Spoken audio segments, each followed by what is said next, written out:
The La Fe organization was established and founded back in 1967 by a group of parents, mostly mothers and grandmothers here in Segundo Barrio in El Paso, Texas, known as the South Ochoa Parents Association.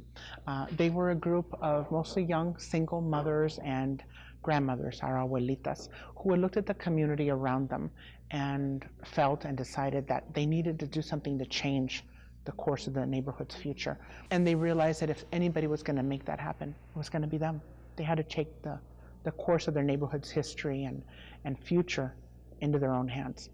And they began the hard work of creating their own movement, their own nonprofit organization.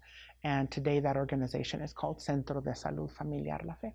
Our mission is to continually enhance the health services provided to our community, and the key word there is continuously. In other words, our job is never done. This is a diverse community, very culturally vibrant, focused on social justice. Social justice is important because people's lives matter.